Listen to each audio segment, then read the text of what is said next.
Your brain is the most powerful weapon in the world. Once you put away your phones and your computers and all that we have nowadays, yeah, it's great. We're up to date, but your brain is the only thing you have when you're going through depression, when you're going through hard times, when you're going through death, real life. You can't Google that, man.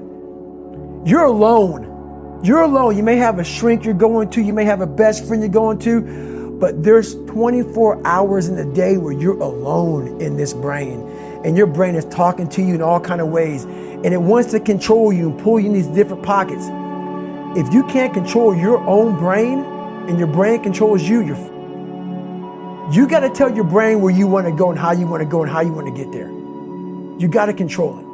If not, it's over. What existed for me was, okay, man, how am I going to make this work? And all I knew back then was hard work. The only way anything gets accomplished. That's all I heard back in those days. You got to work hard. You got to work hard. I'm not getting I can't get this paragraph. I can't remember what the is in this paragraph to pass this test to get in the military. Read again. Still not getting it. Read again. But if you're not getting it, write it out. And that's how I started learning. Okay, well, I got to write out everything I do. And then write it out again. And write it out again. And guess what happened? I got it. I can't swim. I'm negative buoyant. Go back again. I can't swim. Go back again. Go back again. Go back again. I got it. I realized if I keep going back and going back and going back until this just becomes, your mind will say, okay, we're going to figure it out, because he is not going to stop. It's not like I'm going to try one more time. No, it's just like alarm clock goes off, boop, we're going back. I can't read right, we're going back. I gave myself no way out, and my mind realized that. They said, okay, we're going to adapt and overcome now. Like a lot of people say, trying hard. Your mind knows, man. It knows this guy's bull me, man. This guy's lying. There's no truth behind it. When I was in Navy SEAL training, people go, how were you there for 18 months? The program was only 6 months long. You were in 3 hell weeks in 1 year. No one's ever done that. How did you do that? I talk about the new norm. When I lived in a $7 a month place when I was growing up for a short period of time, I loved it. I didn't know any different. That was my norm. Once we moved out of that place, we moved to a $236 a month place. I was like, I never want to go back to that little piece of shit. But if you go back to that $7 a month place and you realize this is where I live, this is all I got, your mind says, roger that, this is home. So when I was going through Navy SEAL training for 18 months and going back through all the hard parts over and over again, I told myself after the first time, I knew it was gonna be a long journey there. My body was breaking down. It was just how it was going on. I said, you know what, this is my new norm. So my mind said, it's like going to work. Like you go to work, you put your suit and tie on, I go into suffering every day. Every day, suffering, being broken, duct taping my feet up, stress fractures, shin splints, being broken. This is my new norm. And your mind says, if we're not broken, this ain't normal. We gotta be broken. So then your mind starts to get tougher and tougher and more callous. People, how did you run on broken feet? Broken shins. My mind knew this is how we operate. We're in Navy SEAL training. This is what we are. I became hell. And that became my new norm. I gave myself no way out.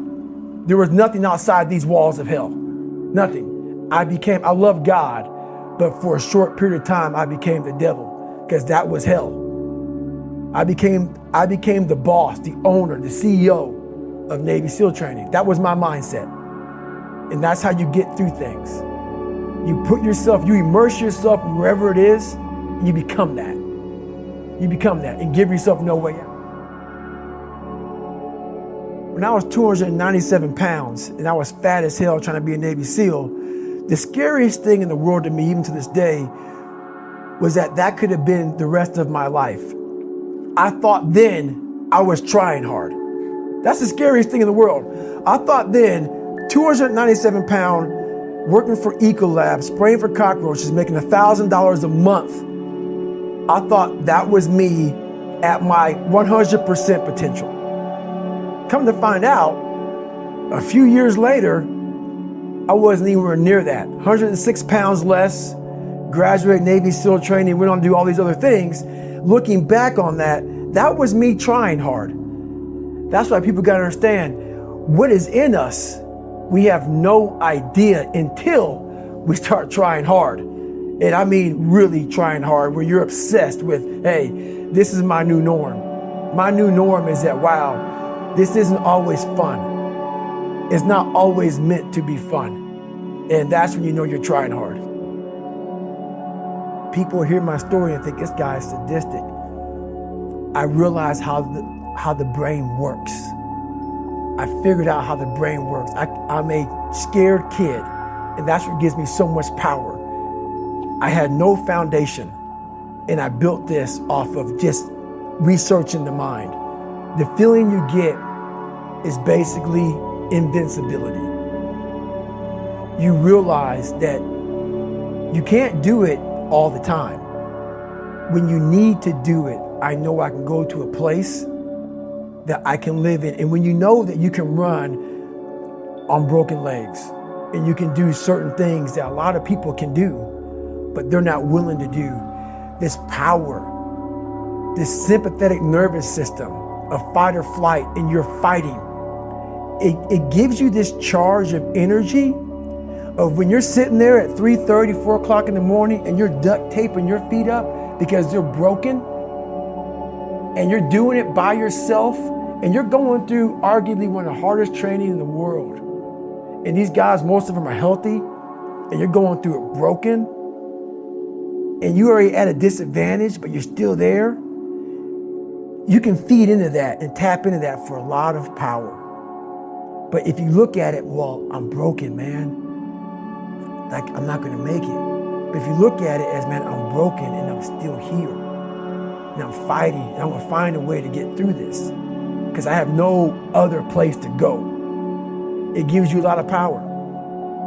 When things start to suck really, really bad, my brain and a lot of people's brain, they don't go to your dad beating you up. Your brain says, we gotta get out of here. This is miserable. So anger goes away a lot of times when you're suffering because your brain just says, we gotta run, we gotta go. So that anger is not popping up saying, oh, I wanna show them, I wanna show those people. No, there has to be a much deeper, when I say deeper, it has to be down to mineral soil. It has to be down to that nice mineral soil where nothing can burn. You can't burn dirt. So it has to be down that low, that literally is something in you that's at the core of your soul. But you don't find it unless you spend a lot of time with what you want to be in life. I can't give that to you. Right. You can't give it to somebody. When you find your true passion in life, and my passion for me was like, oh, I want to be, I don't give a Navy SEALs, Army, I don't give a shit. I want to serve my country. I want to be someone that I'm proud of. I want to look at myself in the mirror because I was so disappointed. That accountability mirror I talk about, I was so disappointed in what I saw every day.